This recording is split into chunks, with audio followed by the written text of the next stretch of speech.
I'm ready, man. Check it out. I am the ultimate badass, steed of the badass art.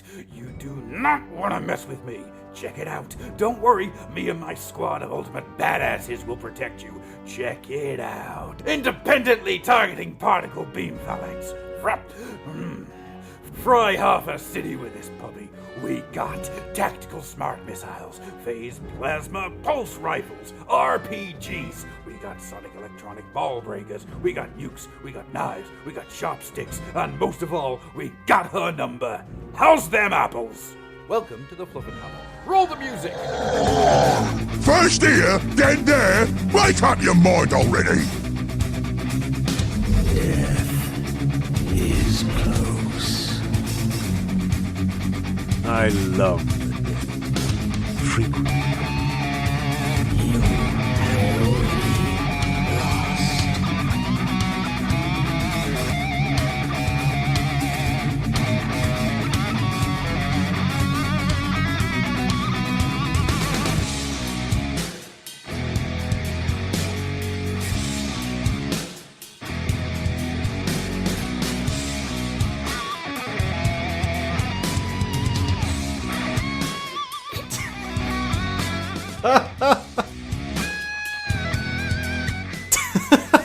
That was brilliant.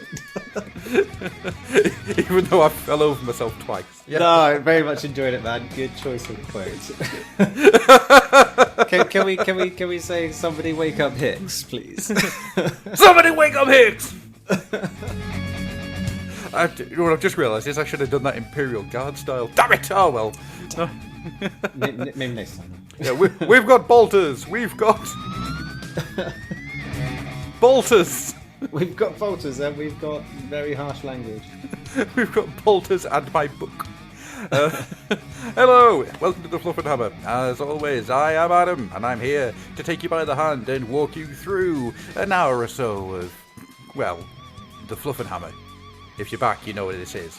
And with me today, much to my great pleasure, is Ben. How are you doing, Ben? Hello, I'm alright, thank you, Adam. Thank you very much for having me on your wonderful podcast. You say wonderful. You say wonderful. Well, you know. This quagmire of nonsense that you're now knee deep in. I'm sorry. We're benefit of the doubt. We're only 2 minutes in. Come on. And usually this is the point where people phone the police. Anyhow, so Ben, you're an interesting guy that I reached out to a couple of weeks back now because I saw you on Facebook. But the audience at large may not know who you are and the stuff that you've been doing. If you were to make an elevator pitch about a movie about your life, I'd ask you. Oh yeah, I'd ask you the question: who are you, Ben? Who am I? Well, who would we have playing me, I suppose, is the most important question there. Well, you need a Ben to play a Ben, so you can be played by Ben Affleck. No, please no. Ben Affleck in I know we Good Will said about Hunting. Good Will Hunting, but come on, man. Ben Also, Affleck. my Boston accent is terrible. Ben Affleck, but from Phantom's era. Okay, sure. So I'm Ben Murch. I am an independent game developer. I came from the AAA games industry, where I worked at places like Rebellion and Criterion and Codemasters on some really big games. And then 10 years ago, sort of packed all that in to start up a studio called Rodeo Games, where we made turn-based strategy games for mobile phones. Was the sort of was the key headline there. And then we got involved with doing Warhammer and then Games Workshop stuff. And then Rodeo Games kind of came to a close about 4 or 5 years ago. So I set up another company with my friend who I've wanted to work with for ages, and he had a bit of a break in his career as well, so it was the perfect time. And that was Perchang, which is this current wonderful place that we work at.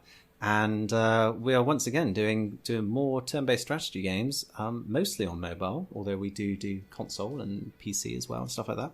And we've got Warhammer Quest Silver Tower coming out in X amount of days, depending on when it is that people listen to this, I suppose. Or it's out now. Go and download it now. There we go. Well, I'm hoping to have this episode done and sorted by the end of today, so people can just get it out and When that gets 3rd of September. Excellent stuff.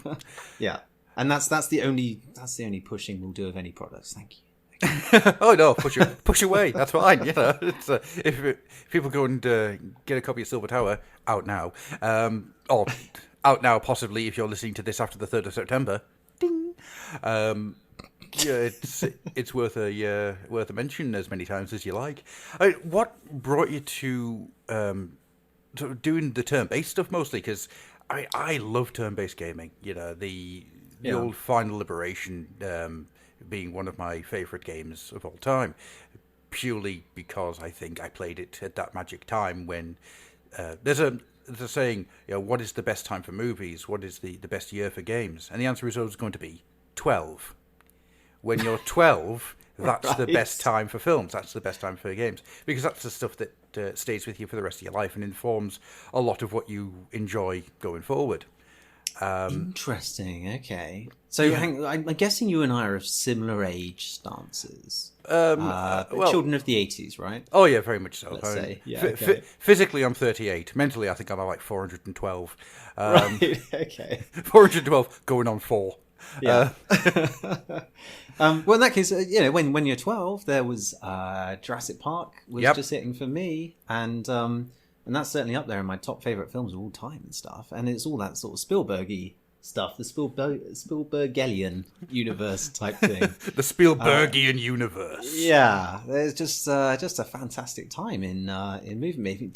You're right. You're absolutely right. It is 12. Mm-hmm. Although I would argue that video games are maybe a touch more varied nowadays than when I was 12. Well, yes. Let's see. Actually, no, because when I was 12 would be Sonic 2? No. Yeah. Sonic 1. Were you a Mega Drive person when you were young? I was, yes. None of this fancy SNES, You can have your Super FX chip. That's lovely. I've got blast processing. Well, what do you mean it's not real? But actually, it is real because the Mega Drive could run sprites faster than SNES ever could. It's just the SNES. We're not going to turn this into Nintendo versus Sega. We are no longer 12, even though we are. Well, no, talking like it. It's a pointless conversation to have because PlayStation won that particular battle. It's very true. Yes. It's like watching two gladiators go at it, and then all of a sudden a dragon just comes out and eats them both. But yeah, actually, funny enough, by the time the PlayStation came out, I'd moved fully onto PC gaming at that point. Mm-hmm. I was always a generation behind with the console stuff because my parents were not particularly in favour of playing video games. Mm-hmm. And then when they sort of saw it, I'm from the West Country, right? So it took a lot longer for things to get down there anyway. And by the time they sort of realised that how important video games were to my life, they bought me this kind of second-hand Commodore 64 with a whole load of bootlegged tapes. I think that's fine to say now. This statute of limitations is gone. Dad will be okay. And I guess I was about 7 or 8, something like that. And I just sat on that forever. Yeah. But there was always this sort of reticence from them to sort of go like, oh yeah, you can have the new shiny thing. It was always like, you can have the second most shiny thing. So when the Super Nintendo came out, that's when I got the NES. Mm-hmm. And then when the N64 came out, I was given the Super Nintendo as a present. Funny story, at that point I'd been run over by a double-decker bus and had to stay at home for a long time. So that's also part of the reason why I got the Super Nintendo, which now seems like a blessing in disguise. But then PC gaming came along, and I think it was about 98 when Baldur's Gate I played this demo of it. And it just changed my entire life. It was obscene, and the consoles didn't get a look in until Mr. Xbox came out, really. Well, no, I mean the PlayStation 2 got a version of Baldur's Gate, but that was more of a the old Dark Alliance. Yeah, that was I'm trying to think how to describe it, like a gauntlet version of an RPG game. It was good for what it was. It was very good. It was fantastic, really good dungeon crawler. But it lacked a lot of the scope of Baldur's Gate, Neverwinter Nights, and things like that on the PC. Oh man, you're singing my tune here. up until Baldur's Gate, the only RPG type D&D stuff you could get on the PC was things like Lure of the Temptress, the point and click adventures, which were beautiful. And I still say to this day that those early to mid 90s point and click games are some of the single most beautiful bits of art I've ever seen. They are incredible.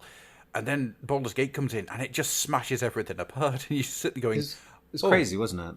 Yeah, I mean, you compare that to Ultima that came out the year before, and it's a quantum leap forward in gaming. Yeah. Yeah, you know what? I never actually got into the Ultimas, and I think it was because I was put off by the fact they were made by a guy called Lord British, and I always just thought that doesn't sound like it's for me. Yeah. But retrospectively, because I was an idiot, still am to a degree. I think I probably would have absolutely loved those games.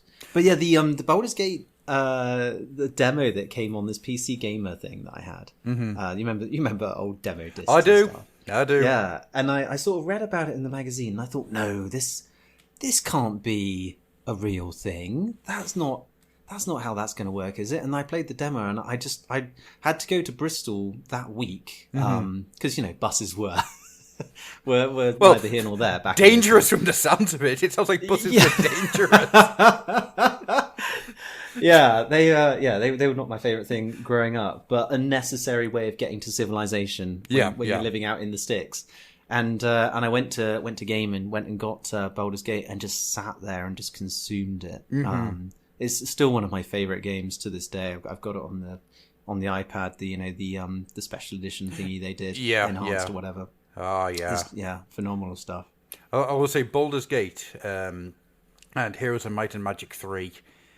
Those two games are the ones that I have probably sank the majority of my childhood into. Also, childhood, teenage years. And of course, Worms. The original. Once again, another thing that I only had the demo of, but we would crowd around my dad's PC. It was back then. And play it on the floppy disk. And that was just even just having that one demo level where it was maximum of sort of 3 players or something, not even the full complement. And just great memories, man. Great memories. Actually, speaking about the Dark Alliance thing, Baldur's Gate one, that was that. Actually, I think that came out when I was in my first year of working in the games industry. I was in Oxford at Rebellion, and my friend Richard May, who would probably listen to this. Actually, he's really into Warhammer and things. I see him at the games fests for Games Workshop. Well, in that case, then, Hello, Richard. Come join us. There we go. That's known as subliminal advertising. I'm not sure if that's the illegal version, but and we borrowed a PlayStation from work, a PlayStation 2, and took it back to my flat and played that for the entire weekend and ate Chinese food, and it was great. that to me sounds like a perfect weekend. Yeah, it was a fantastic weekend. Yeah, nowadays there's responsibilities and children and things like that. Yeah, how I just wish I could go back to the days where I could spend 6 hours of a night playing as a naked dwarf that frolicked in a fountain. Because that's what I do between missions. In a game? Oh well, yeah. Look, it depends on what you define as a game. Isn't life just a game, really? Yeah, only when you don't get arrested by the police for playing naked in fountains. It's all right. You've got an axe. It's fine. Oh wait, they have stun guns. Anyhow, that's me and one of my friends when we played Dark Alliance. I say Deadly Alliance, Dark Alliance. Yeah, Dark Alliance. Was one, yeah. One's a D&D game, the other's Mortal Kombat, and I got the two confused in my head. We kind of really RPG'd it whilst we were playing it. So the characters that we would play would between the missions, between the different quests, we would do things around the town, like try and steal people's laundry, or as I say, the dwarf would get absolutely hammered, take all his clothes off, and just dance around in the fountain. Even though those systems weren't there in the game, we kind of found ways to do them, and it was we're both heavy RPG players and sad lonely men, but we kind of really made that game ours in doing so. It's one of those happy memories I'll always go back to. That's one of the great things about games of that kind of era, and these days it's less of a thing because the immersion is just so insane, and and you sort of get handheld through most of the bigger kind of AAA games anyway. Yeah, I mean the bigger games, you tend to see you have a tendency to be railroaded through the game. That's right. Yeah. I'm thinking like God of War and things like that, and there's less room to try and do your sort of your role playing and things like that, unless you're doing like an MMO. I think one of my favorite gaming memories from the last couple of years, and actually it was about 8 years ago, I think, we were playing EVE Online. Oh yeah, which, I know it's just been released on mobile recently. I kind of want to check it out, but it's one of those things. Again, we'd read about some of the big battles and things. This is myself and one of the co-founders at Radio Games, and we sort of just like this can't be real, can it? A great big space opera that you can just get involved in and do whatever you want. So we sort of booted it up, and we went off mining some asteroids. And at that point, so he'd sort of got my friend had got this nice cargo, and it jetted back to some sort of place to go and sell it. And I was just about to follow, and then this pirate ship manned by an actual player just sort of jets into the asteroid belt that I'm in and jams my warp drive. And then starts to try and, rob me, like saying, give me loads of ISK, otherwise I'm going to blow up your ship. And I'd only been playing the game for, a couple of hours at this point. I was just like, just give me a second. I'm just trying to find my wallet and things like this. just trying to sort of wait for the cooldown timers and stuff. And then was hammering on my kind of, warp to safe place button. And we kept up this back and forth for about a minute before my warp drive finally sort of fired up, and I was able to get out of there, go, stupid space pirate and things. But it was the fact that it was someone else on the end of this keyboard, just trying to physically rob me in a game was amazing. It's just like, this is the nth degree of role playing right here. Ah, that's amazing. The only way that would have been better is if the pirate ship had turned up and just sent you a message saying, "Wallet Inspector." I mean, the MMO. I think it's a shame, because I think that's a part of the community that isn't as prevalent as it used to be. Because my time with World of Warcraft, we were in an RPG clan, an RPG. I can't remember the words are now. Guilds. Guilds. In That's Warcraft, the word, isn't it? Yes, thank you. There would be, as head of the clan, I would be setting up like mini quests within the clan itself, like "Come find me, I'm hiding in a village in Stranglethorn." Excellent. And anyone who found me would get gold and stuff like that. And I'd be like hiding in a barrel or something, or the first person that brings me back a skull of a certain creature for whatever potion I'm creating gets a certain amount of gold. We used to do a lot of stuff like that, and it kind of went through the entire guild, where people would set up their own little mini quests for everybody else to do, and then give people rewards for it. And then we had this one guy who was a Tauren. I can't remember the class now, but he always said that if you failed the quest, he would punish you. So if you didn't do it, instead of just not getting any gold, he would just chase you down in like PvP. You're going to get punished by the Tauren. Yeah. Watch out for yourself. Well, he kept saying, if you're going to mess with the bull, you're going to get the horns. And it's like, oh no. You had that sentence and had to work out a way of getting it into that, didn't you? Yeah.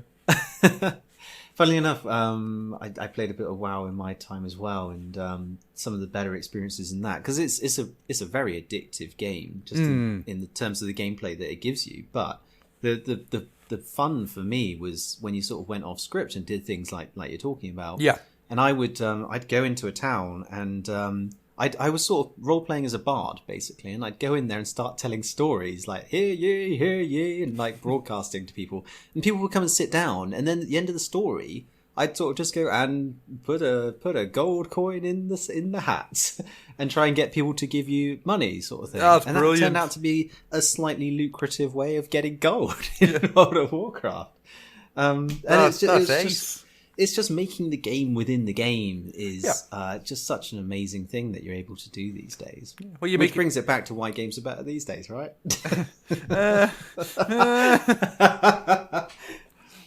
I'm going to be good here, and I'm not going to get into that conversation. It's alright. It's alright. They're all wonderful things. Yeah, and there's different styles of gaming for different types of people and different. I mean, Final 7 remake. That's something that lit the world on fire when it came out, and it is an incredible piece of an incredible achievement. But I struggle with modern day gaming because I find that it is too handholdy. A lot of the time it is mobile games I'll play, mostly because I've got a small screaming child and I don't have the time anymore to throw myself into Saints Row 2, which is one of the saddest things ever. I've got a copy of Fable upstairs and I can't play it. Oh god, the gaming backlog is just it's a point of shame in my household. But There's so many things. I seem to have gone back like 10 years to play games that came out years and years and years ago that I've already completed twice. I just want to play them again. Like watching watching one of your favourite movies. It's just something comfortable to absolutely, do. Like watching Good Will Hunting for the 15th time. Good movie, good choice. Or Event Horizon for the 147th time. Also, do you know what? The first time I saw that, it scared the bejesus out of me. And nowadays you sort of watch it and you go, why was I quite so scared? Because you're not expecting it. Yeah, I suppose so. That's it, isn't it? It's the joke was made when that film came out that it's Hellraiser in space. But if you think about it, outside of the schlocky direct-to-video horrors and Hellraiser itself, when did you ever see anything like that at that time? Yeah, it's a very unique film as a snapshot of the late 90s. And also, it's heavily cut. Is it really? There's 25 minutes of torture that are taken out of that film. Oh, gosh. Okay, well, that's fine. Yeah. Well, because I've said for years, I am sure this film is not as gruesome as it was when I saw it at the cinema. I've always said that. It is. It was never changed from cinema to DVD.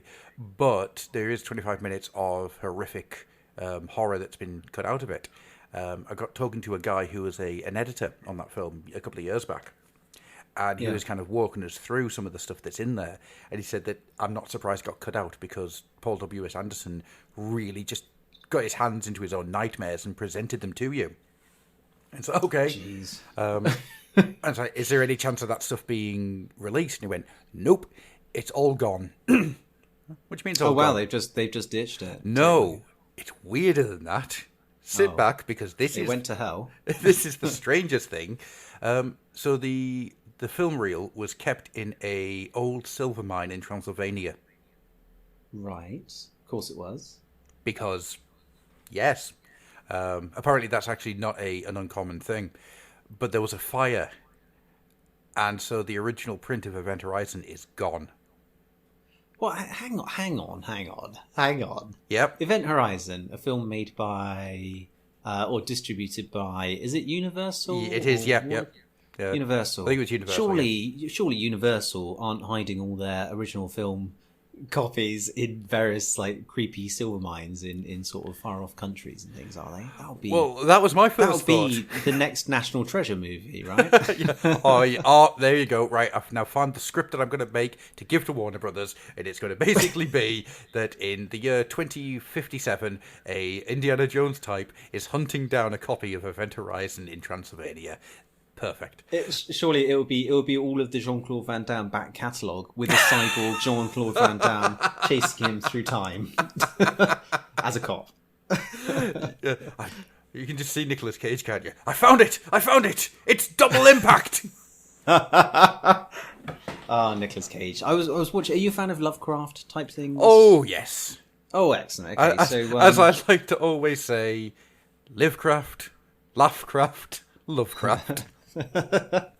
Yeah, I would never set out to those words because that's going to open up that portal and you'll just get taken right through it. But Cthulhu Fatagan, it's a wonderful phrase. Have you seen the latest Nicolas Cage one? Was it Color from Space? Yeah, The Color Out of Space. Yeah, Color Out of Space. Yeah, that's a bit of a out. Did you enjoy? I did.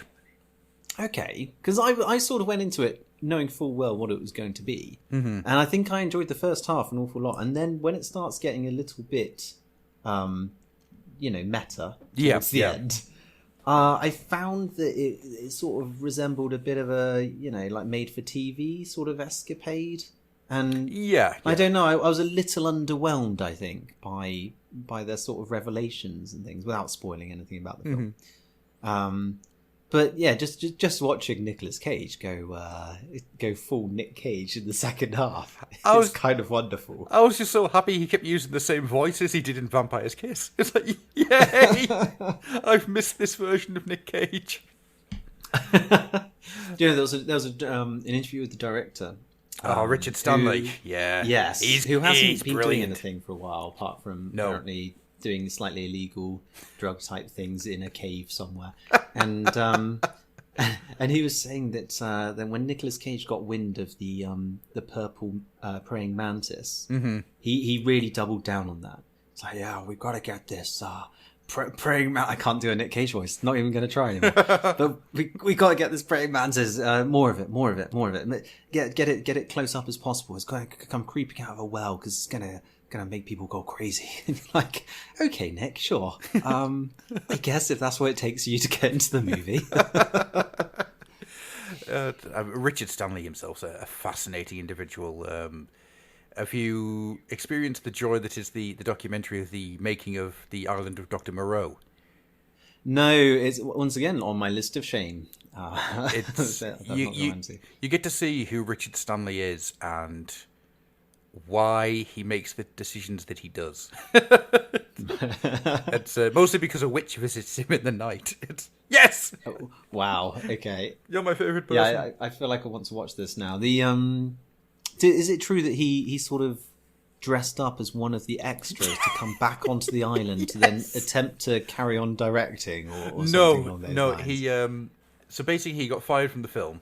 He was removed, and instead of leaving the country, which he was meant to do, he wandered off into the jungle, joined a tribe in the Amazon, got absolutely off his face in ayahuasca for about 2 weeks, snuck back onto the set, got in disguise, and spent the rest of the shoot hiding.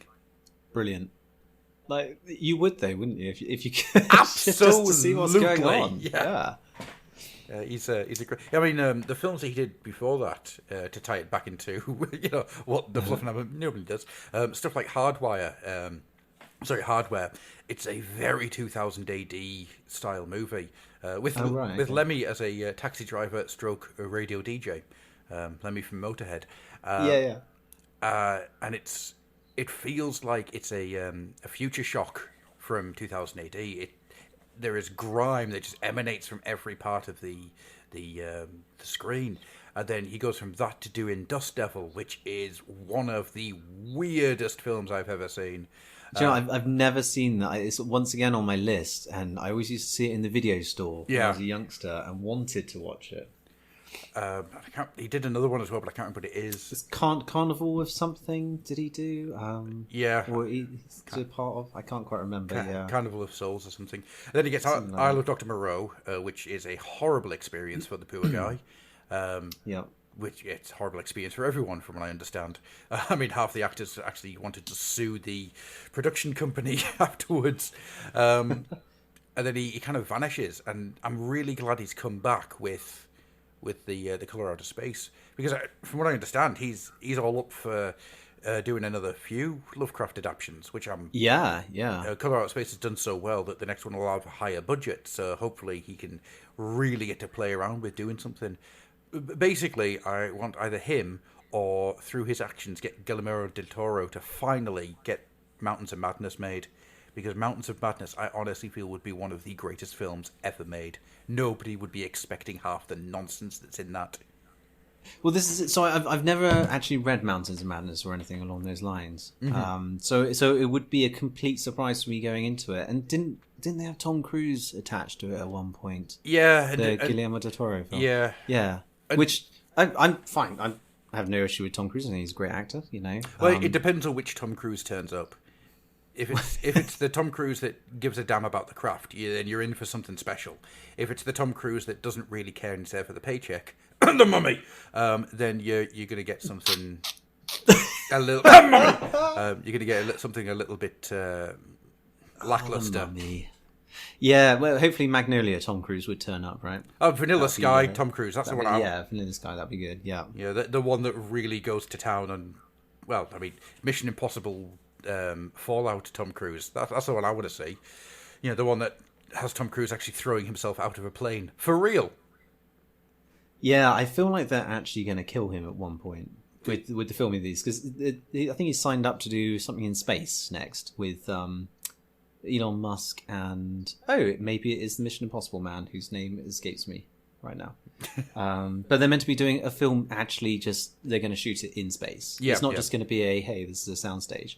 Which is just the silliest idea in the entire world. That is the sound of somebody sitting there just setting fire to $100 bills. Yeah. That's ridiculous. Yeah. What can we spend this on instead of the starving children? I know. Yeah, I'm not going to get on my soapbox on that one. Trust me. But anyhow, right to draw it back in a little bit. Because honestly, I could talk like ridiculous film knowledge for years, and did for 12 years on my old podcast, The Old Oil House. So when we spoke originally, you said that you're a big Age of Sigmar fan, and that's something I really wanted to get into because Age of Sigmar is my bread and butter. I've got a love of 40k, always will have a love of 40k, but Warhammer Fantasy Battle and Age of Sigmar are always going to be the ones that I'm knee deep in. You can't shift me from this ridiculous rock that I have tied myself to. I am going to stay here with my Skaven and my Squigs.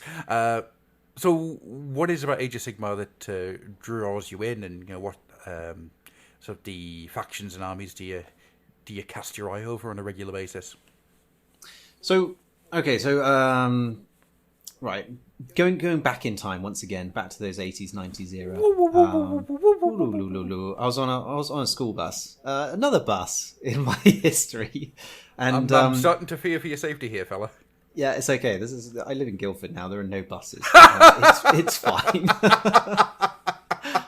Part of the reason I moved, I think. I don't. Anyway, and my friend gets out this magazine, and it's called White Dwarf, and it had this whole great big thing about beastmen in there, and I just kind of fell in love straight away with these horrendous beastie chaosy things, and didn't really know anything about it. I'd had a sort of little prior experience with sort of fantasy type things in like the Forgotten Realms books and stuff like that, but that was all kind of D&D, and so I got into it via a friend on a bus via White Dwarf, and then the school I went to had White Dwarf magazine in the library, so I would get to read that all the time. Yeah, I know, it's really cool, right? You could always like rent it out, but only for a week at a time or something like that, and so that kind of went all the way through doing the classic Warhammer thing of I would just fanatically get models for fantasy battles and play games on my friend's table tennis table in his garage whenever his dad would go to work during the summer holidays and things like that. Oh, that's ace. I like that. Yeah, and we ran like Mighty Empires campaigns, and Blood Bowl leagues and stuff. And Mighty Empires, by the way, little sidebar into this.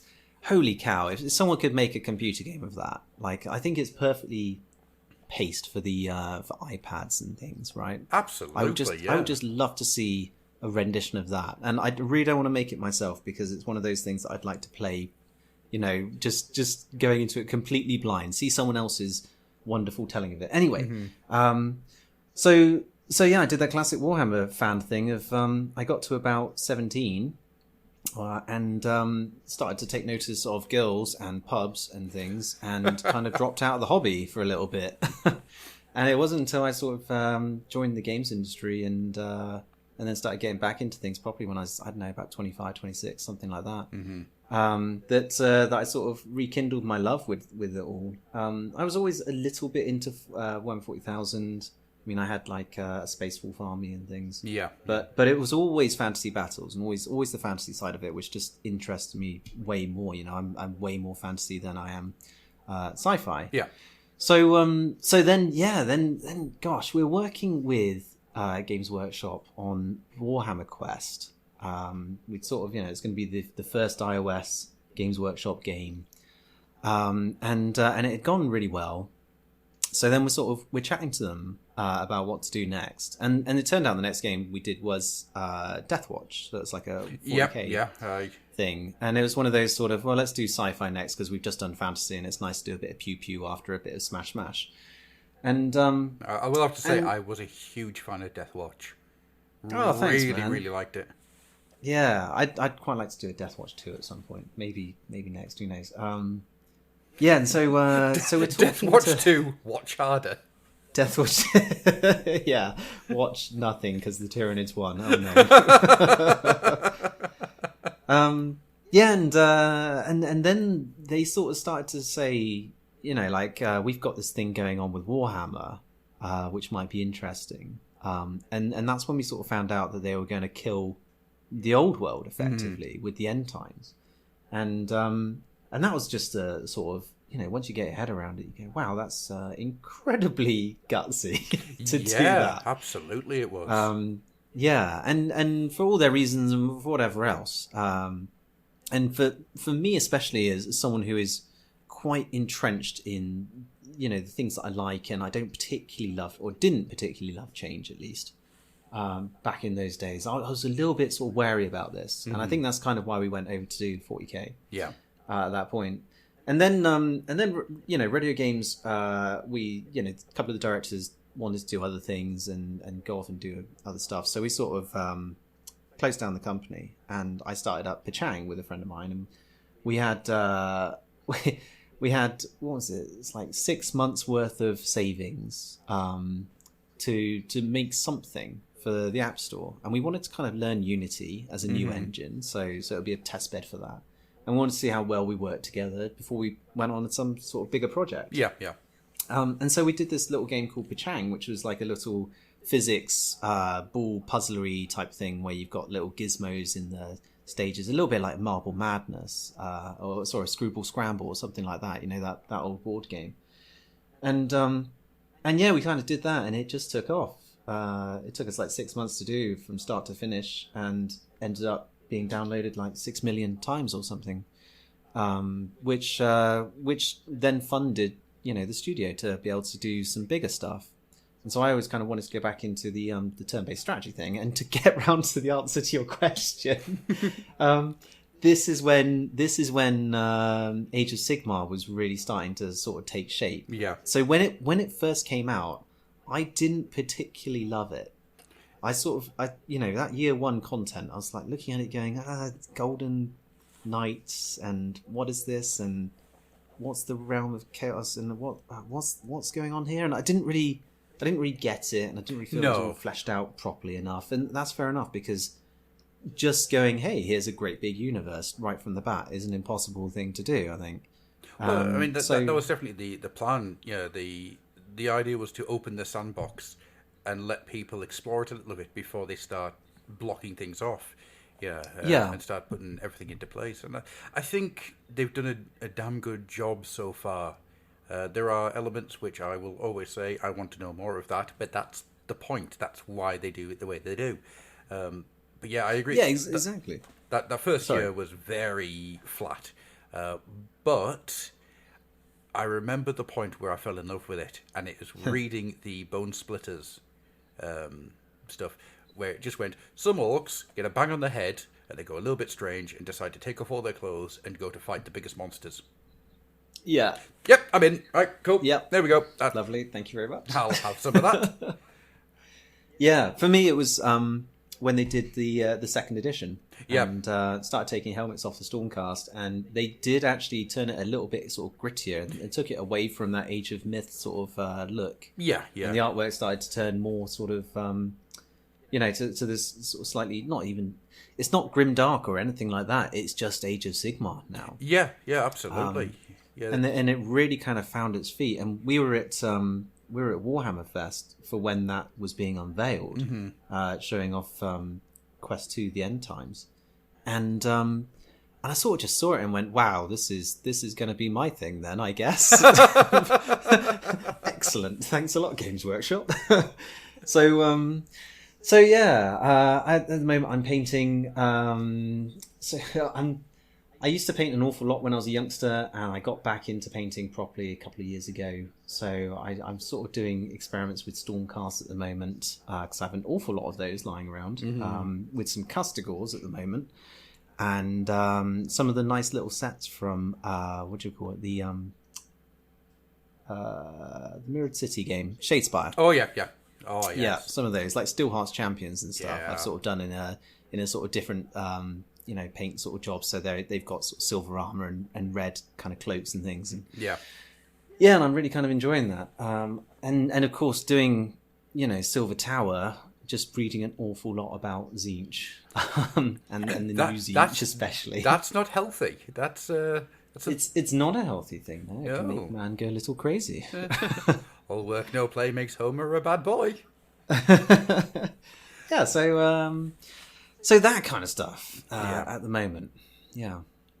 I mean, the Silver Tower stuff. I remember when the board game hit, and they did this wonderful thing where they brought out stuff like the Mistweaver, with very little explanation, and you had to kind of fill in the blanks yourself, and that's now informing stuff that's coming out this year, actually, towards the end of this year. And I remember just looking at it going, this isn't the Warhammer Quest I remember, but it's a Warhammer Quest I'm really interested in. And Yeah. I got into, the original Warhammer Quest. I'm sitting here in my office, and over on my shelf, I've got 2 copies of Warhammer Quest, the original, Silver Tower, and Shadows over Hammerhal, and Black Fortress. Nice. So Warhammer Quest is a big thing in my brain. Also, 2 copies of Hero Quest, a copy of Advanced Hero Quest, and a copy of Advanced Hero Quest. I think I might actually have an issue. At some point, there may be a point where somebody has to form an intervention. Do you have the what was the expansions for the Hero Quest? There was the Orc Lair of the Orc Warlord or something, and then the Ogre one as well. Against the Ogre Horde, Wizards of Morcar, Keller's Keep, and Return of the Witch Lord. Look at you, yes. Unfortunately, I've only got Keller's Keep because my God, trying to get a copy of Against the Ogre Horde and Wizards of Morcar means I have to go and give blood in order to get money. Do you know what? Funnily enough, I did pick up the Ogre Horde one when I was a youngster, and it was one of those. It was in W.H. Smith's, who presumably don't know what they have on their hands to sell, and it'd been marked down in price in one of these sort of Christmas sale things. So I think I picked it up for about $4.99 or something. I will actively weep. Yeah, it's in my parents' loft at the moment. They've been slowly, periodically, kind of just bringing me things from my childhood whenever I've been able to see them over the last few years, and yeah, it's mostly kind of the Commodore 64 debacle, and a whole load of old lead figures, I guess. Oh wow! Were they lead figures in the 80s? Yep, lead. So. Yeah, lead. They moved to that. White metal, tin. It's called tin. Tin. Not. There we go. It's not white metal. It's tin. Rose gold. Magic silver. Yeah. I had a huge Hero Quest collection back in the day, and then about late 90s, early 2000s, I thought to myself, I would love to get them back actually. So I'll go to my parents. I'll go into the attic and I'll get them out. I couldn't find them, so I asked. And we gave all that stuff to charity. No, and that's why you don't see them anymore. Yeah, absolutely. Yeah, it's that and a huge chunk of my early Transformers. I was surprised because a lot of my old Warhammer stuff survived. I don't know why or how. I think probably my parents thought that it was worth nothing, so it's not worth giving to anyone. So about 3-4 years ago, I got back into the attic and it's like, right, I'm going to see if I can find my old Skaven, and I found most of it actually. But then I kind of remembered why having 300 monopose clan rats is a bad idea. Yeah.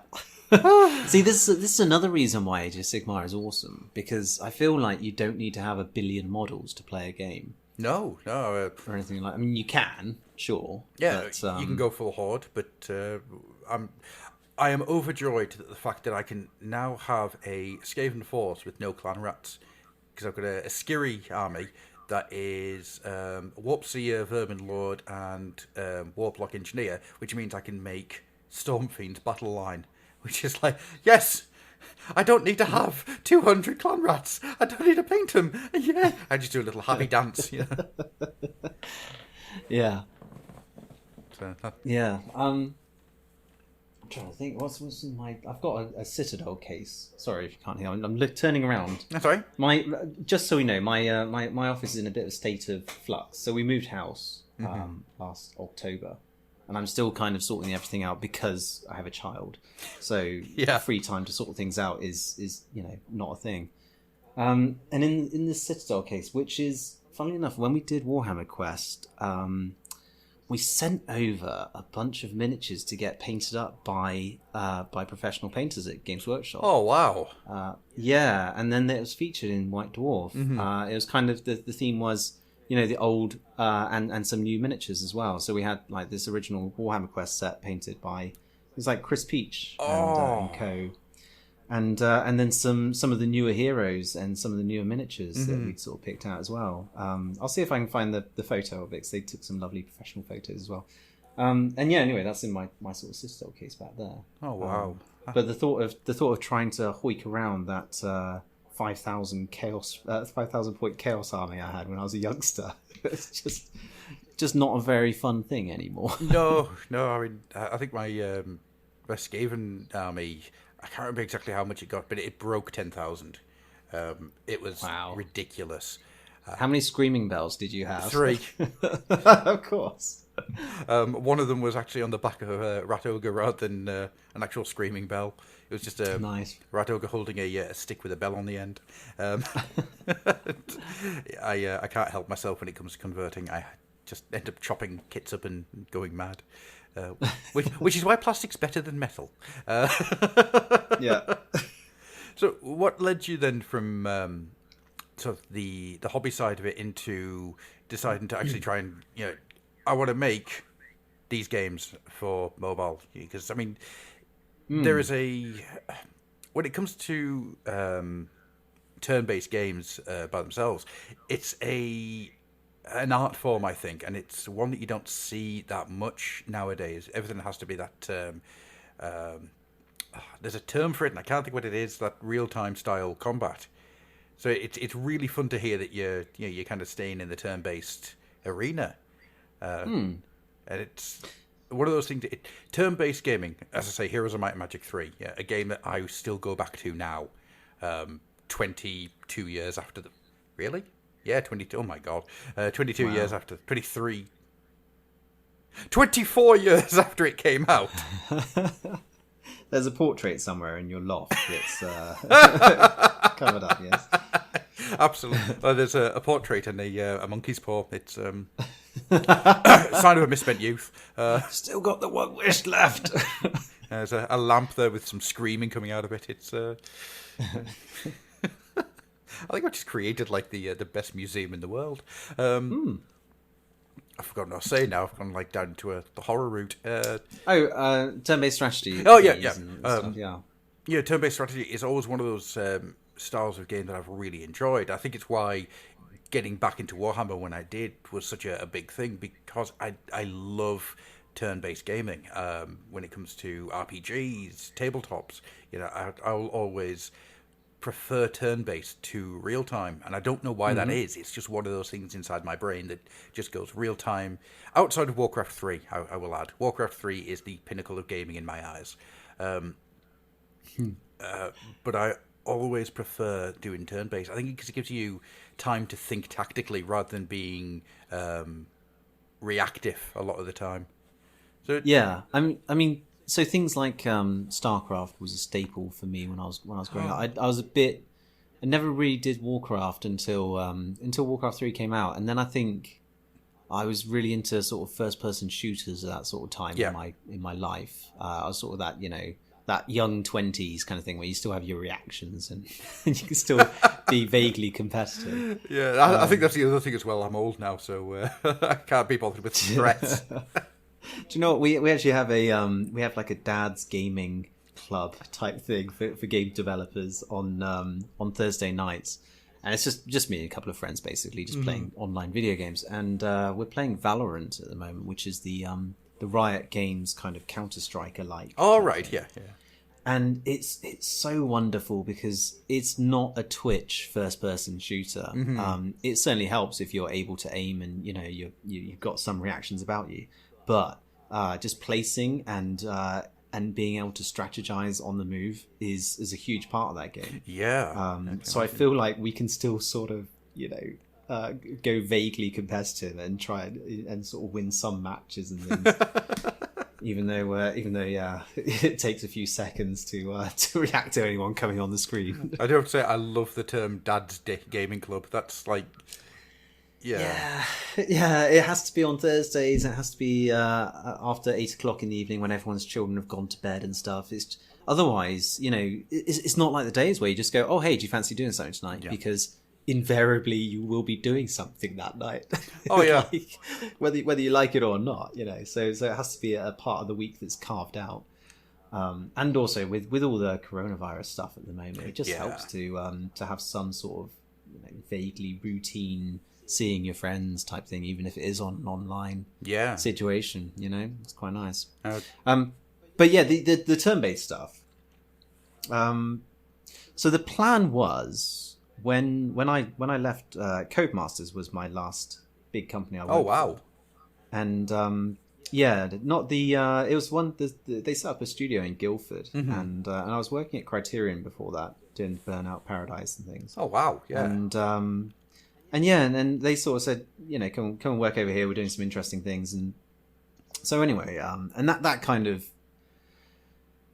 It didn't really pan out because the game that I'd been hired for, they sort of decided to scrap it, head office, and they tried to make a first-person shooter in a year with the team that they'd assembled, which was a terrible idea. And everyone decided this, and so I was like, this doesn't really seem like it's for me. And it was about the time when the App Store was coming out, and funnily enough, I went to Vegas with a friend of mine and some other people, and that friend was someone who already owned like a web design business in Guildford, and we were huge computer game fans, and he was always at the forefront of kind of tech stuff, and so he had like an iPhone and was showing me games on that, and when we went to Vegas, it was when the Icelandic volcano thing happened with the ash cloud. So all flights were grounded and things, way back when, and so we had to stay over there for an extra like week and a half kind of thing, and we ended up having to sort of trek back over to Boston and then catch a flight home and things, and it took we had about 10 days free over there just to sort of have an extended vacation. And so during that kind of time we came up with the idea for this game called Hunters, which was the first one we ever released as a studio when I went indie. And it was this kind of, it was this turn-based strategy, sort of XCOM-like type thing with bounty hunters in space sort of thing. And it was a reaction of just sort of, well, this is a game we want to play on this device because these phones are great. But also there are no other games like this. And so sort of carving out that kind of little niche and recognizing it and being able to fill it with something made it a viable business proposition. So it's kind of this perfect match really of all that stuff. So when we did finally get home, I basically handed my notice in a couple of weeks later, and then we sort of got a small bank loan and 2 other people, and we made this Hunters game over a period of sort of 8 months. And the turn-based strategy thing just stuck because it's a genre I really, really love, and it's always something that you can just change small sort of bits and you get a hugely different game out of it. Yeah, definitely. So with Silver Tower, the one we're just doing now, is my 7th turn-based strategy. Is that right? Yeah, 6th or 7th turn-based strategy game I've made as an independent developer, and the thing we wanted to focus on, because Warhammer Quest 2 was very much a sprawling.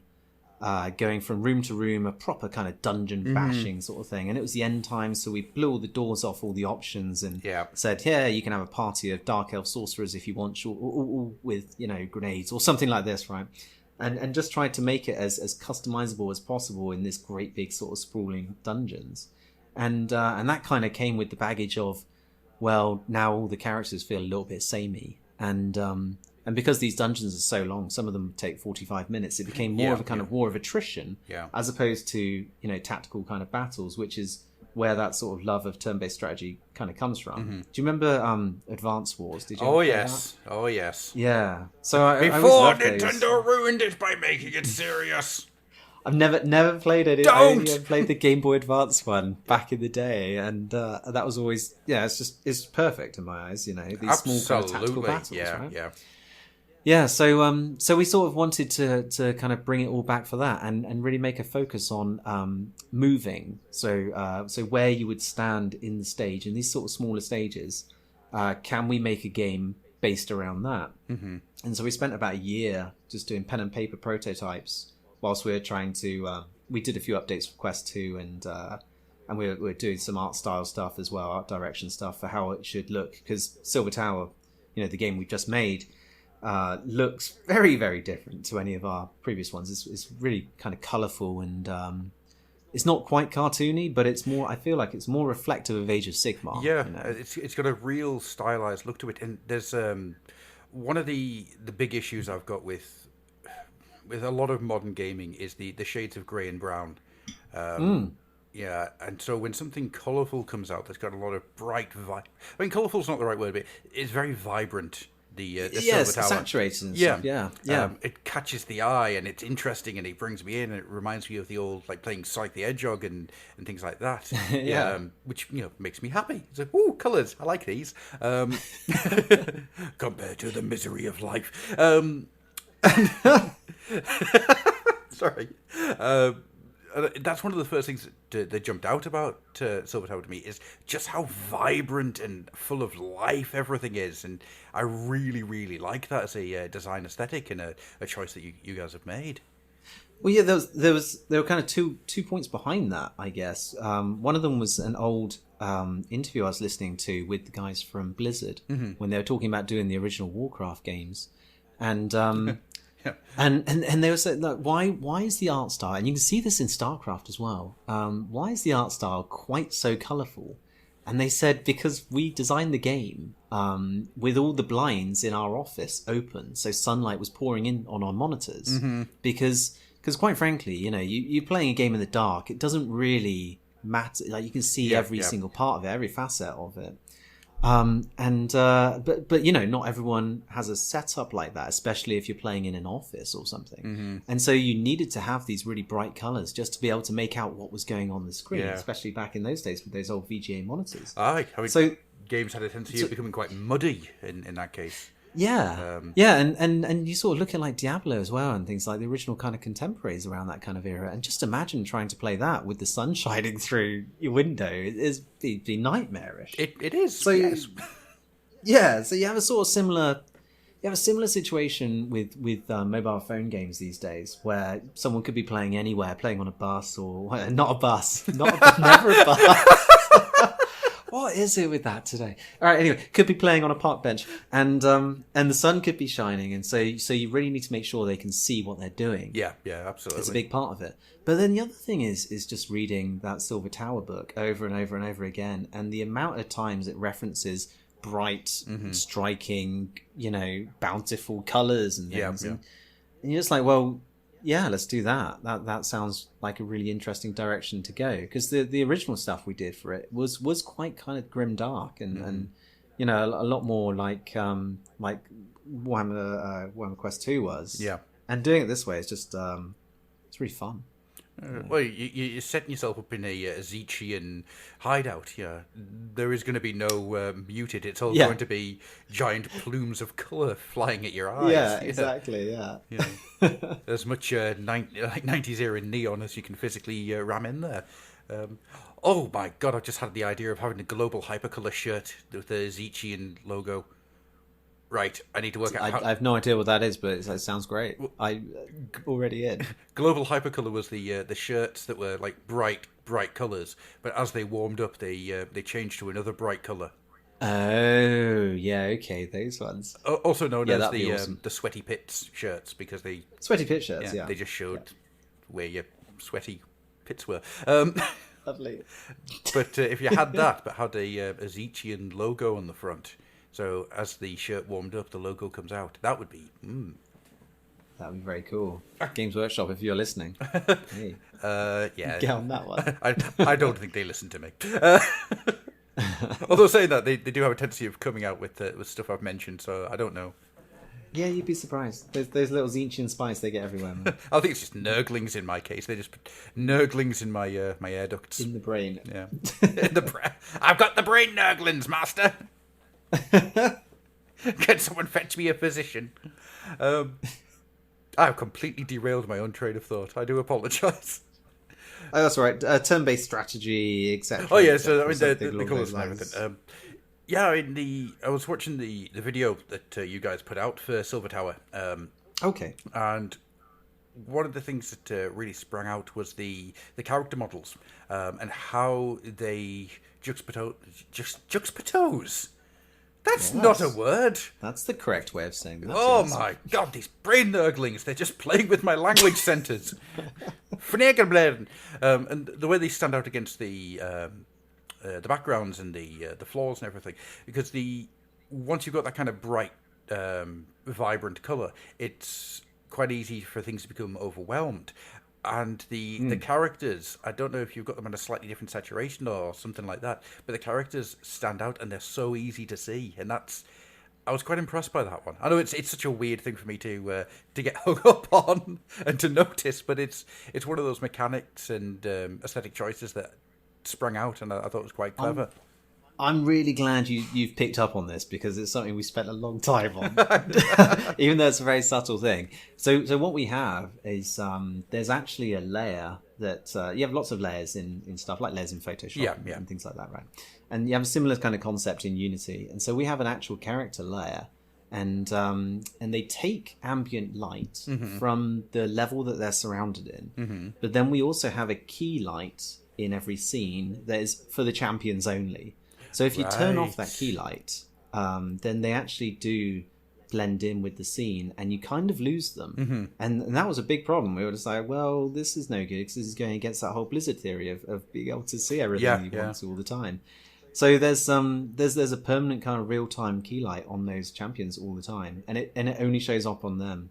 And if you fiddle around with the settings for it, make it brighter or darker or whatever, it's really, really obvious. But hopefully we've sort of hit a point where they stand out enough, but not so that they look particularly odd, but that you're never really searching for them.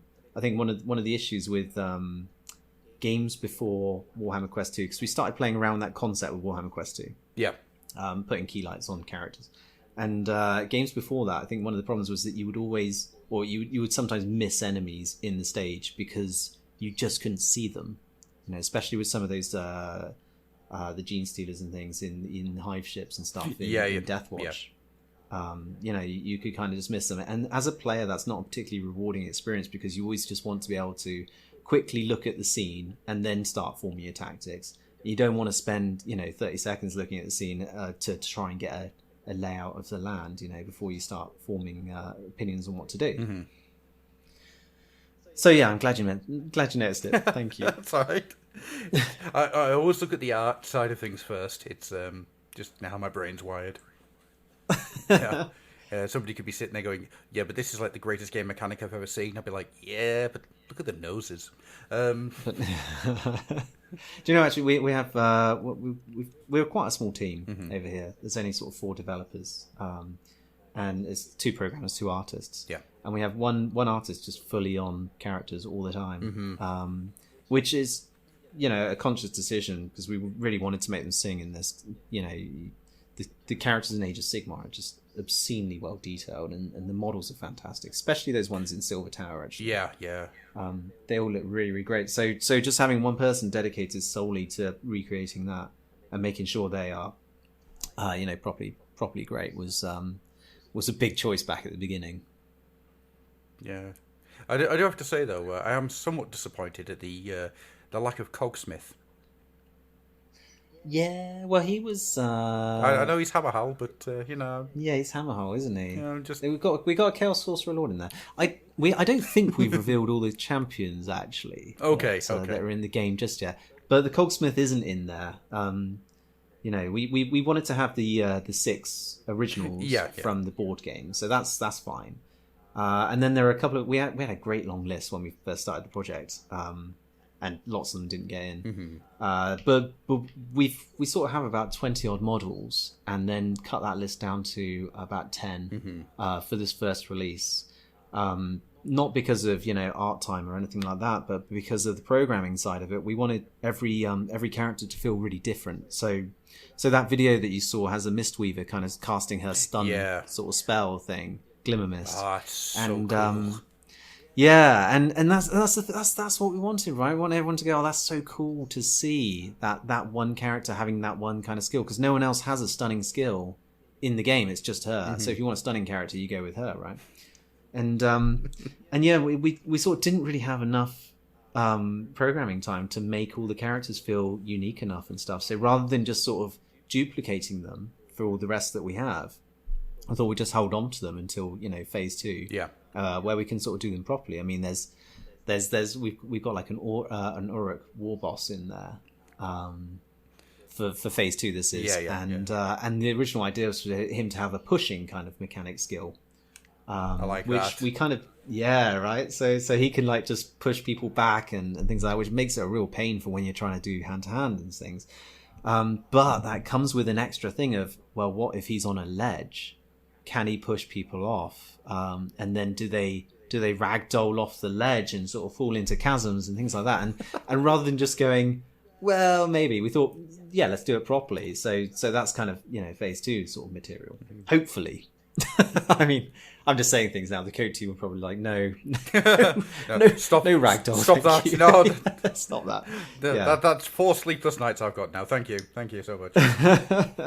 Yeah, so having everyone feel very unique and individual was a huge part of it, because as I say, Quest 2 characters could kind of blend into each other a little bit, given that they had so many options to choose from. Yeah, and this one they're more sort of streamlined, and everyone has a purpose. Absolutely, yeah. I mean, if there was a character from the wide breadth, damn nurglings, from the wide breadth of the Mortal Realms that you could put in that wasn't in the game, what would you pick? What would be the one you just go, you know what? It'd be really fun to have Nagash as a character. I'm not saying do that, because that would be a little overpowered, but a touch. Unless he's been zinched up or something, he's got some sort of shackles on him, right? It's just Nagash's skull on little bone tentacles just running around. Yeah. Gosh, I suppose so. One character I wanted to have in there, actually as an enemy, was the new Ogroid model, the sort of the melee one. I can't remember the second part of his Thermitage. name. Well, so we have the Thermitage is in there. Which is the mage. Yeah, there's the warrior one, isn't there? Yeah. Yeah. Oh, gosh. No, I'm going to call him the Ogroid Kick Smasher. Yes, the Ogroid Kick Smasher. I would love to have him in. He's not in the game currently, but I feel like he'd be a great addition as an enemy, especially just because that model is so cool. It is as well. Yeah. He's actually in my Warcry cabinet at the moment. Really? Oh yeah. I absolutely adore that miniature. It's really, really cool. Have you painted him up? Yeah, he's all painted up. He's actually in the cabinet of finished things, which is a nice cabinet. I like the cabinet of finished things. It's got a great big padlock on it that only opens once a year. Yeah, it's actually all just sellotaped shut. You can't see inside. Yeah. So that guy, I think doing a sort of Zinchian variant of that would be really interesting. How does that look? Yeah. We do get a slight amount of scope on being able to, or a slight amount of wiggle room on being able to change kind of things a touch. Yeah. But then there's a heavy kind of approvals process without going into any of that stuff. No, of course. With Games Workshop. But yeah, so like a Zinchian kind of version of that for the Silver Tower would be really cool. I think heroes wise, we do actually have the mini for the Sepulchral Guard in Warcry. Is it? No, it's not Warcry, in Shadespire. Shadespire, thanks. Yeah. So the skeleton warden person, Sepulchral Warden from that, it's not the Sepulchral Warden, because officially we're not allowed to call him that. Yeah. But is very much that miniature, and because he's got that great big spear as well. Yeah, having a kind of melee character who's got a bit more of a reach on him, I think would be a really interesting gameplay mechanic. So, and he just looks really cool with that big red cloak as well, and a lovely bit of armor. Yeah, that and maybe the Dark Oath Queen as well. Oh yeah, Mark our Blood Sky. Yes. Yeah, have those. And what would you go for, man? The Caradron Overlord, not Endrin Rigger. The crikey, brain! Come on, Adam, think. The guy with the giant hammer from the Caradron Overlords.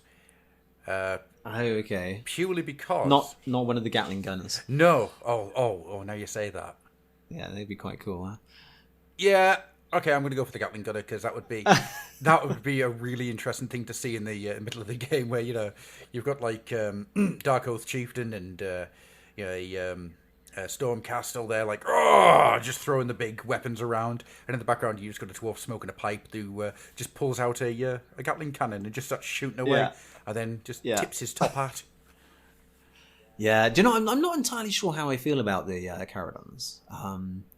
They sort of feel a little steampunky. Oh, they're very diesel punk. They are massively diesel. Yeah. The problem with them was when they first reached out is that they seemed a little too far. And then a book came out which was called The Iron Dragon. Right. And you kind of realise, no, these are just dwarfs. These are literally just dwarfs who have changed how to live. They've moved from under the ground to above the sky. Yeah. Everything else is still dwarf. In some cases, they're even more dwarfy than the actual Duradin that are kicking around the mortal realms. I mean, the Fire Slayers are... I've got a weird... Fire Slayers are just a bit mad, really. I've got a weird love-hate relationship with the Fire Slayers. I find them really interesting, but I also wanted to start screaming, "Put on some pants." They unsettle me somewhat. I don't know what it is. I think it's they're very much the male witch elf. Yeah. You know, I think it's because they've got these really ornate helmets and nothing else, and it just kind of makes it look a bit top heavy. I'll be all right, even if they were wearing shoes. I think I'd be happier. Do you know what? We've got a Fire Slayer in the game. Mm-hmm. It's a Doomseeker. Yeah, and that helmet is a huge, because the thing is, their dwarfs are a bit shorter. Yeah, right? It comes with the name, and but when you put those helmets on, and they appear much taller from a certain angle, because if you view them straight on, the thin kind of, well, it's not that thin, but the chunk of metal going up from their head isn't really that sort of visible. It's when they turn to the side, you get that lovely kind of, almost peacock-like plumage coming out the back of the head that really gives them a bit of gravitas. Yeah. And that was a real problem trying to find decent poses for him in the trailers and things like that, which is why in the initial trailer we did back in February, which is all kind of like these statues, or frozen in time, it's why he is midway through a swing right down onto the floor, because that was one of the only ways we could sort of really kind of show off that helmet and try and get that character across. Rather than having him sort of stood up in some sort of roaring pose or anything like that. Yeah. It was a really interesting challenge to try and get around. But yeah, I feel like some pants would probably help, as well. You've got me thinking, if you ever do a full FMV style trailer or anything like that. Yeah, with the couple of million quid that we got. Yeah, sure, no problem. Yeah. Or you could just have as a Stormcaster. Actually, the Mistweaver would be better. The Mistweaver talking to the Doomseeker, and then you realise that her eyeline is directly onto his crest, and he just does the "Oi, my eyes are down here." Yeah. Actually, speaking of those, have you seen the new Witch Elfie warband? Yeah. I'm glad that they've started giving them armor. Yes. And things Yeah. now. Yeah. It feels a bit more. Realistic is exactly the wrong word to use, but realistic. No, you're absolutely right. It's realistic within the setting. There's an internal logic that's taken place within the sculpt. And that, I think, is... I mean, the stuff that's coming out for Beastgrave and whatnot is absolutely astonishing.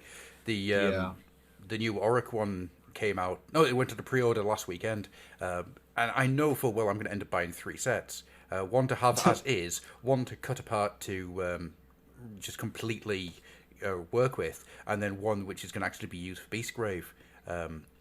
Because everything else is just going to go into my gigantic Auric destruction army. It's one of those mad things that I can't help myself. When a Shadespire warband comes out that you can use in Age of Sigmar, I have to get one as is and then get another one to chop apart, just so I've got all these different poses. Because the posing that they managed to do in that game is incredible. Yeah, it's a far cry, isn't it, from the kind of the early 90s. More regimented kind of look for everything. It is, yeah. I mean, the difference between what you can do now as a unit compared to the monopose, anything that was back then, which is why I usually went for lead back then, just to have the different movements. I mean, I've got on its way now, because I found it on eBay, the original multi-part Chaos Warrior box set. If you remember that one, the hunched over ones. I found it. It's in box on sprue, and I managed to get it for £12. Yeah, yes. Hang on, now which one is this? So I had. Oh gosh, I did have the Marauder miniatures one. Mm-hmm. Do you remember they did them in those kind of see-through boxes with a bit of sponge on the back, and then you'd have the miniatures? Yep. I'm desperately trying to remember which set of Chaos Warriors that was.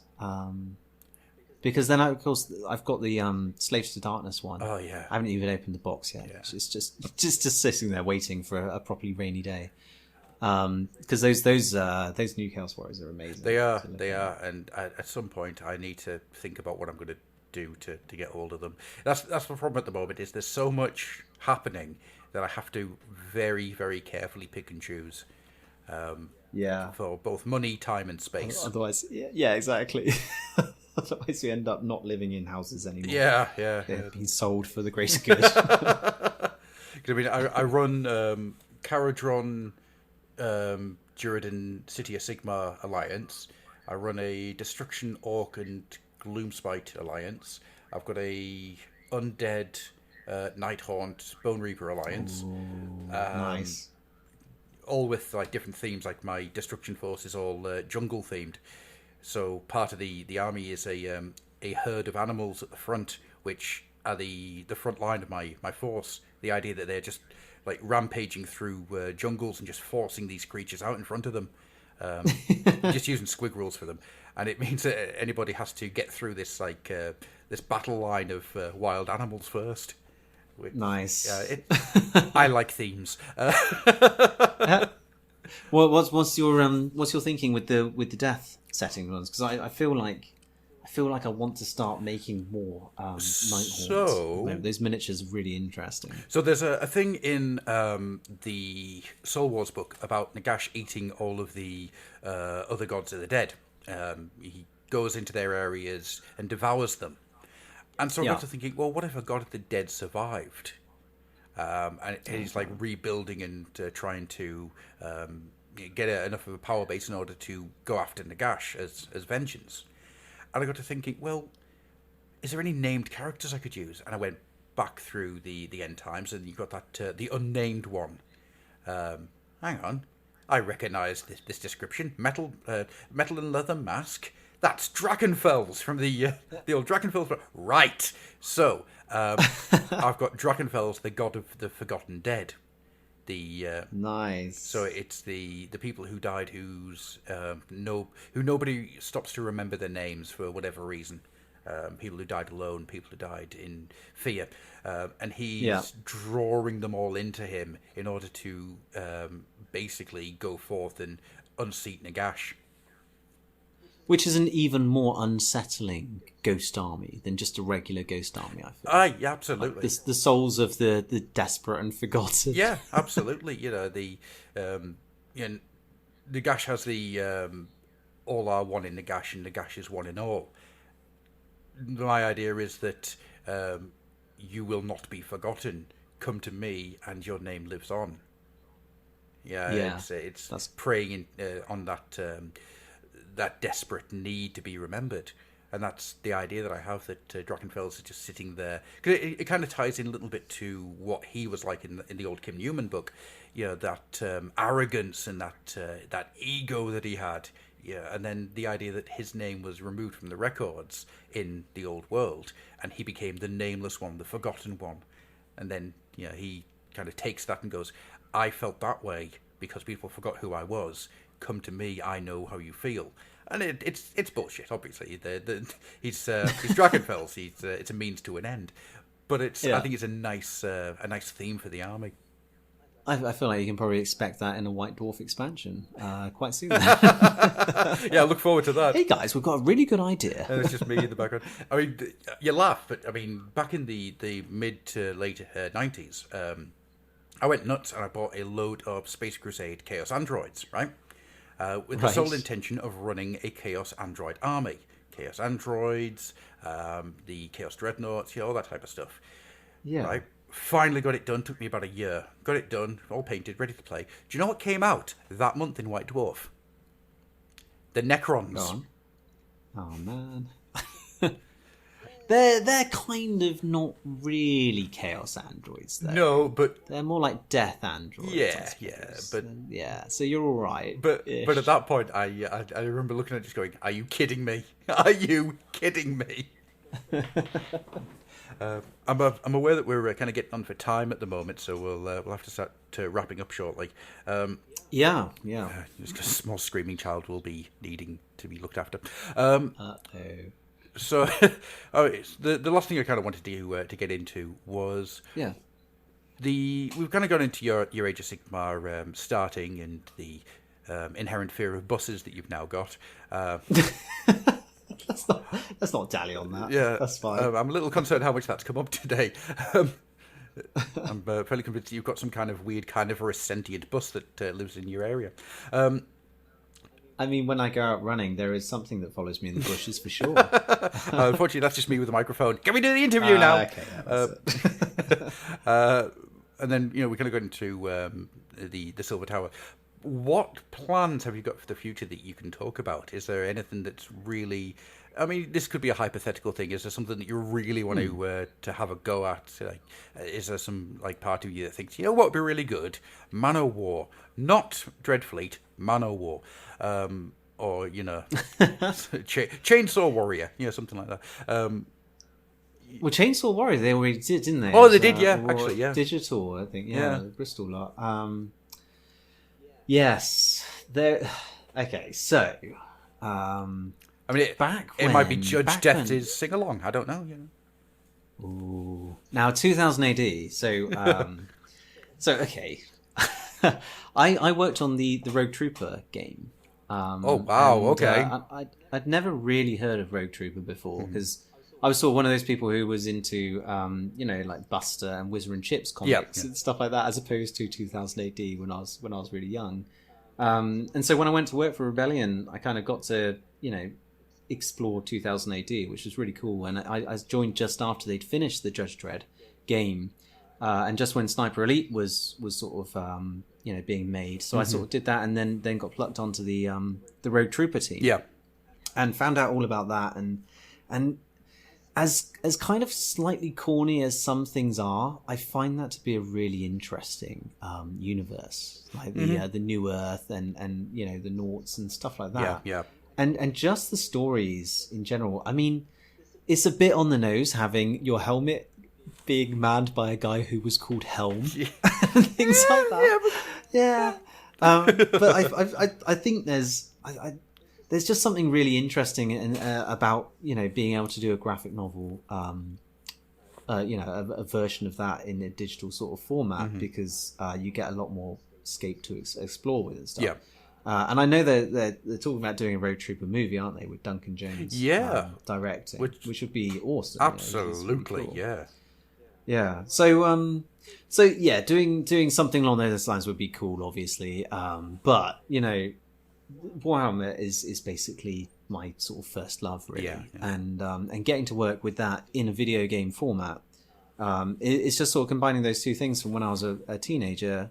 If I could just come forward and just go, hey, this is what you do now, I would just I'd call you a liar and say that's impossible. So when we did Deathwatch, there was a plan to do a trilogy of those games. Against sort of, we did Tyranids in the first one, and then the second one was going to be Tau, and the third one would be Necrons. So sort of exploring that kind of idea, I always really thought there'd be something cool doing almost like a Metroidvania turn-based strategy sort of thing. So you've got like a Deathwatch team that crash land perhaps on a planet, and it's it's like in a Tau system. And they have to just get off planet is the whole story, or is the end point. Yeah. But it's how they do that would be quite an interesting thing, I think, to explore. But doing Silver Tower, doing Age of Sigmar, we've definitely got a whole bunch of things we want to add to this. And there are of course other similar sort of things like Blackstone Fortress, that kind of thing, which is right in my wheelhouse, which I would absolutely love to work on. Zotes, yes, Zotes, many Zotes, Yeah. many Zotes. Do you know, I had a Zote for my Chaos Army when I was a youngster. I'm not sure if it was a legal edition, but I had one anyway. Oh, This is a cool model. I think we just became friends. Yeah, so doing anything Warhammery is awesome, and being allowed to work on it, I feel is just a privilege that somehow keeps on being given to me. So that's obviously an amazing opportunity. Absolutely. Doing anything with aliens, a turn-based alien game, I think would be awesome as well. Aliens, Earth but War. just more Aliens, Earth War, right? Yeah. So that's a great. Earth Hive is the book. It isn't is, it? yeah. From back in the 90s. It's good. I feel like that was, and I haven't read it in ages, but was that a kind of unofficial continuation of the films? But they just renamed Hicks and Sort of. and Newt. So basically, they did a continuation of the second film. Then the third film came out, so they went back and retroactively changed the names of the characters in order to continue their story. Yeah, because the I got the Dark Horse comics recently. Yeah. And, gorgeous. And they have Billy and Wilkes, and you're like, yeah, okay, sure. But those are amazing, though. Those are properly great. They are. There's stories. I can't remember the name of it now, but the one where they go to the alien hive world, where they've got the red and the black aliens having that civil war. I mean, oh, that's so good. It's just crazy, isn't it? They they set up the sort of the perimeter of fire, basically, which is their way of saying shield. Yep. Yeah, it's staggering, that sort of stuff. Yeah. So yeah, doing any of those kind of things, I think Warhammery type stuff. Silver Tower, we're certainly, as long as everything goes all right, because you never know in this kind of ecosystem what's going to happen. Absolutely, but we have a bunch of plans of adding stuff into it. I think multiplayer would be a really cool thing to add, some sort of co-op-y type thing. Oh yeah, I like that. Because just doing that in small sort of strategic battles, I feel like that's the way to do turn-based strategy multiplayer, as opposed to, it wouldn't have really fitted with Warhammer Quest 2. No. The chances of you and a friend going through a 45-minute dungeon in one sitting is, I don't know if that's really a thing that's appealing to a great deal of people, or something that's even possible. Yeah. So yeah, that, and adding in extra champions and more kind of environments and more campaigns. And the way we sort of set it up is that that you get daily quests every single day delivered to your device, and then a kind of weekly trial as well, which has these great big awesome prizes and stuff like that. So it's more of a kind of live game. So we can just add in additional quests and more trials, and you come up with an idea for something, you go, let's try this out this week, which is just a lot easier to do with that kind of stuff. Absolutely. So that, I mean, as a free idea, you could have an endless mode called Gottrek's Big Day Out, where you play as Gottrek against, say, an endless horde of enemies coming your way. and there you go, boom. Yeah, there you go. Expect it in January. And then, of course, you could make a follow-up game, which is the Git Squig Tennis, where two goblins and a squig play tennis. We may or may not have a squig coming into the game at some point soon. Yes! The model may or may not have been built recently. Yes! Joy to the world. Yeah. Squigs are the best thing ever. Yeah. Another one of those things that we didn't want to put in the base game because doing a squig properly, I feel is going to be a lot of work. Like, how does the AI work for that exactly? You just roll random on the dice. Yeah. Roll random and on. All right then, man. Is there anything else you'd like to throw out into the world? And we'll start closing down. I guess, hey, Silver Tower comes out on the 3rd of September. It's been a massive labour of love for us. So please do give it a try. It is a free-to-play game. So, hey, give it a try. And if you like it, that's great. And if you don't, then that's okay as well. It's all fine. It's all love. Excellent. Right then, guys. So thank you very much for listening. And thank you, Ben, for joining me this morning. It's been an absolute pleasure. Thanks for having me, man. So, you guys at home, sitting there listening with me in your ears, I'm sorry.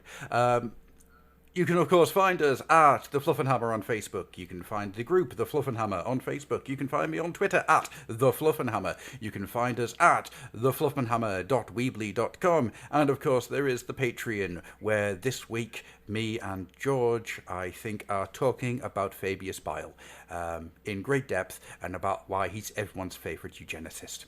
So, with all that being said, we're going to get out of here. Thank you very much again, Ben. All right, thank you. And thank you guys at home. You guys take care now. Bye-bye.